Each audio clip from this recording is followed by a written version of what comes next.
My name is Mike DeCristofaro. I'm the Director of Advisor Relations for the New Hampshire Charitable Foundation. In this role, I focus my time on serving as a resource to advisors like you and helping your clients to plan, structure, and fulfill their charitable goals. Sometimes that means I'm talking to amazing nonprofit organizations in New Hampshire who are making a difference. Sometimes I get to dig in with individual donors and families to hear their stories and understand what's important to them. And sometimes it means I get to highlight specific strategies and practical tips to help you help your clients make the most of their giving. Since our founding in 1962, New Hampshire Charitable Foundation has focused our work on connecting generous individuals, families, and companies with nonprofits providing critical services and meeting pressing needs in New Hampshire. Today, this work is illuminated by our simple purpose statement to make New Hampshire a more just, sustainable, and vibrant community where everyone can thrive. We achieve our purpose by supporting nonprofit organizations through grant making, providing scholarships to New Hampshire students, advocating and using our voice on important public issues, and investing our charitable assets in alignment with our purpose and values. We offer 6 different fund types, accept donations of various types of assets, and closely partner with donors to understand their interests and goals, and then leverage our staff's knowledge and expertise to help those donors make a difference. As we seek to connect those generous donors, those generous individuals and families and companies to pressing needs, we approach our work in a number of ways, providing customized and flexible charitable strategies that fit each donor's situation. I like to say we help your clients do the most with their charitable giving, finding causes that are most meaningful to them, making the most impact on the organizations and issues they care about, and doing it in the most tax-efficient manner possible. Partnerships with professional advisors such as yourselves are a key part of how we connect with these generous donors looking to make the most of their giving. And that is why we work to provide you with the knowledge and tools necessary to discuss philanthropy with your clients. To that point, today I'm happy to be able to highlight some key strategies and tips for helping your clients maximize their philanthropy before year end. So diving right in, I want to highlight what are likely the 3 most common ways somebody might make a gift between now and the end of the year. Of course, the first is cash. It's simple, it's easy. Someone might do it through their checkbook or via credit card gift online. Gifts of cash are deductible up to 60% of the donor's adjusted gross income, which is the highest deduction available for any asset type. Appreciated securities are another wonderful way to make a gift before year end. These gifts are deductible up to 30% of adjusted gross income, but they also avoid capital gains provided they are long-term holdings or the donor has owned them for more than a year. As an example, if a client were to give $100,000 in cash to a nonprofit and they were in the 37% federal tax bracket, they would save $37,000 in taxes. If, however, they donated stock with a basis of $25,000, they could see an additional tax savings of almost $18,000 by avoiding the capital gains they would pay if they sold that $100,000 and donated the proceeds. When you are helping your clients make gifts of stock, it is always important to share the information that a charity needs to accept, process, and accurately acknowledge that gift. Sometimes through DTC transfers, all of the donor's information does not come through. So we at the Charitable Foundation, and I think I can speak for every nonprofit out there, would always appreciate hearing from you or the donor with the donor's information, their name, the expected use of the dollars, in our case, what fund that might be going to or how we might use it to support New Hampshire nonprofits or students, and a confirmation of the number, the ticker, and the expected dollar amount of the gift. So that if somebody along the way mistypes and means to send 12 shares, but sends 112 shares, we can correct that before liquidating them. Qualified charitable distributions are the third option that I want to highlight in a likely way people might give before year end. If you're unfamiliar, this is a direct rollover from an individual retirement account to a qualified charity. These can be done for clients over 70 and a half years old, and they can satisfy the client's required minimum distribution. I will mention, in our case at the Charitable Foundation, donor-advised funds are not eligible to receive QCDs, but all of the other fund types that we offer, scholarship funds and field of interest funds and flexible funds, are eligible. And I'll say more about our fund types in a couple of minutes. Especially at year end, it's worth being aware of the deadlines that are relevant.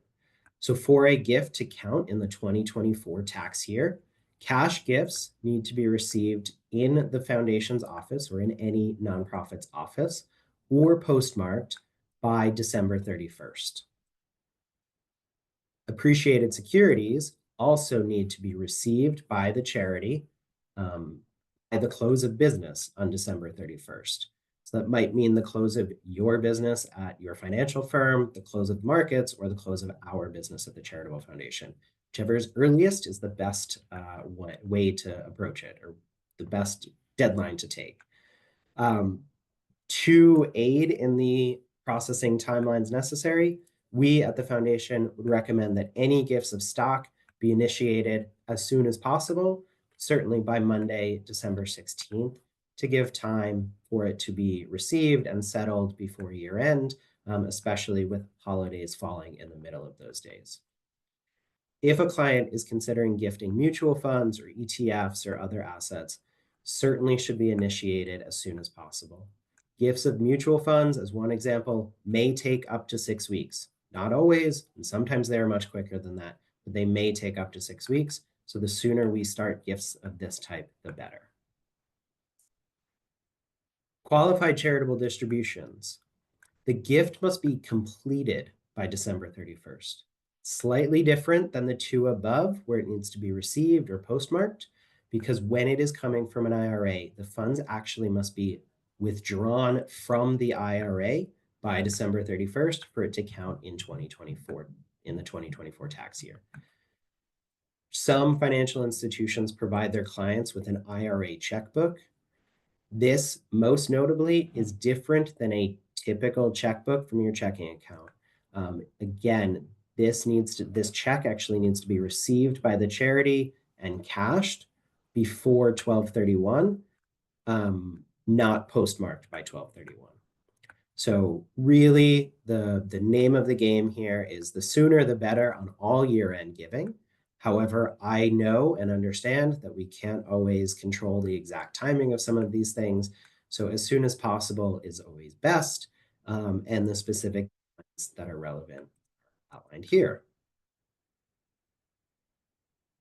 Now, if you have a client who's interested in making gifts before year end, some of the key strategies that we would encourage you to consider, whether or not they fit their situation, or share information with them about so that they may consider it, would be to think about establishing a charitable fund before year end. Of course, this is something that we can offer here at New Hampshire Charitable Foundation, and there are a variety of benefits to it. One of the key benefits is the ability to bunch donations together to maximize the charitable deduction. So for instance, somebody might give more this year than they typically disperse to all of the sort of end user charities they want to support to achieve a higher charitable tax deduction this year, and then distribute the holdings of that charitable fund over time. This can really help with streamlining annual deductions. So if somebody receives, a bonus in December or a profit share from their business, and they know that they want to give X dollars, but they don't know exactly what organizations to support or what timing they're going to support them with, opening a charitable fund where they can then disperse the grants over time can be a really effective strategy to help them organize and streamline their giving. Charitable fund can also be a great way to offset a high income year. If they have a liquidity event or have received an inheritance and want to capture a higher tax deduction this year, but then have the ability to distribute gifts over time.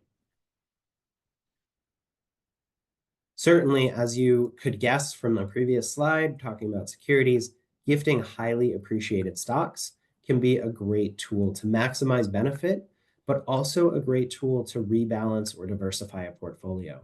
right? If in the past year, the Magnificent Seven have just taken off for a client of yours, and now you're worried that their portfolio is sort of off kilter, overweighted to those particular companies or any particular industry or sector, and they're interested in making a charitable gift, highlighting the right stocks to make a gift can be a great way to help rebalance that portfolio.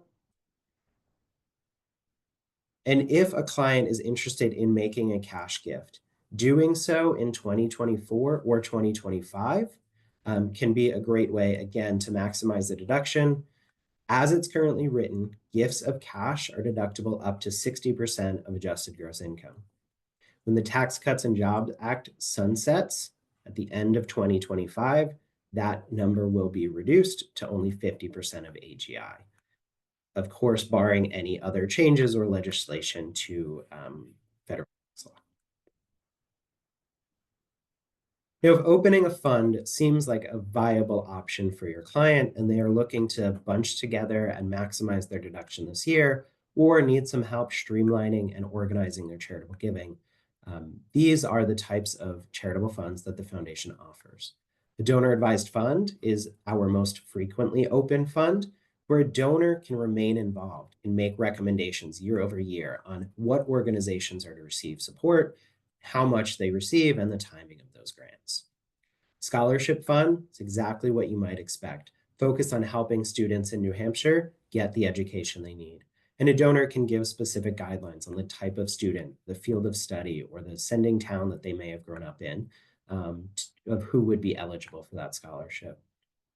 Flexible and field of interest funds are funds administered by the Charitable Foundation where our staff remains involved on selecting those annual grant recipients. Again, in a flexible fund, it is pretty unrestricted to support organizations in New Hampshire.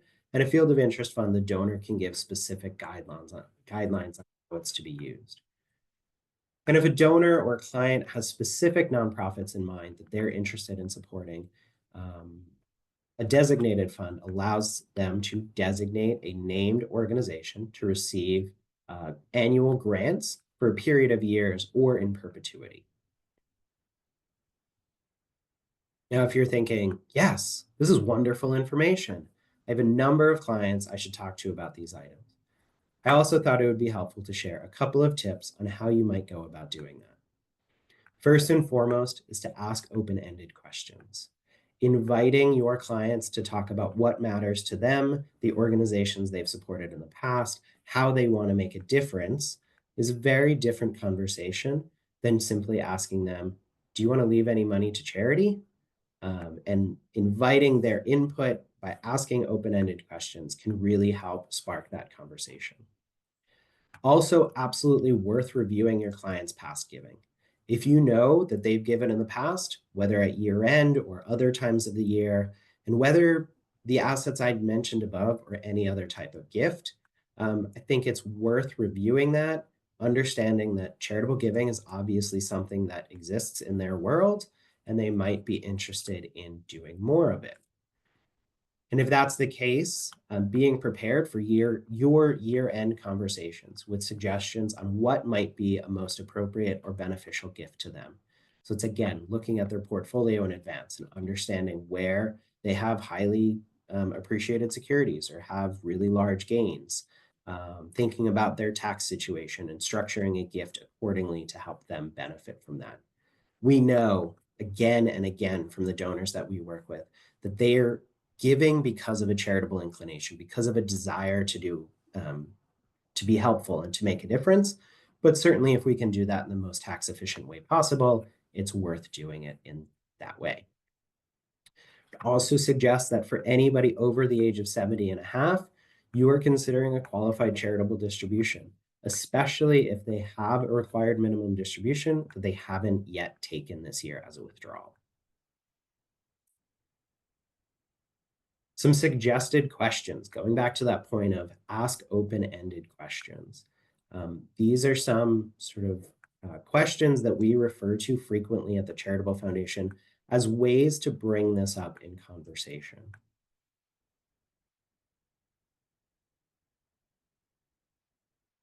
And I want to end with a note about the Foundation's approach to many of our grants and how it can be important for individual donors to realize and think along these lines as well. We all know nonprofits need our support. But they also need support that is not earmarked for discrete items, programs, or projects. We want to fund their core mission of making a difference. Client is going to make a gift to a food pantry, for instance. It might be natural to think about restricting the donation to pay only for food. Their desire to help feed their neighbors who are struggling is what is prompting them to make a donation. But if no one supported that food pantry staffing or rent or electricity or outreach, there would be no food pantry. There would just be a bag of groceries on a street corner. We've all seen charts like this that outline that programmatic work, which is where you would buy the food, and the administrative and fundraising expenses of that charity. If we're not supporting that overhead and the administration of the organization, it's really difficult to fulfill the programs. No matter the size of a gift, we always encourage donors to support an organization's whole mission. What has been coined by Propel Nonprofits, a nonprofit capacity building and consulting firm, as core mission support. Food pantries, after all, need more than food. Food would be represented by that outermost ring. They also need staff and a building and refrigerators and HR and technology and fundraising to achieve their mission. Supporting the core mission of an organization helps nonprofits thrive and helps nonprofits make a bigger difference in our communities. The New Hampshire Charitable Foundation team is here to help support you and your clients' giving this holiday season, and wherever possible, to make sure that everybody's year end is as generous, orderly, and tax efficient as possible.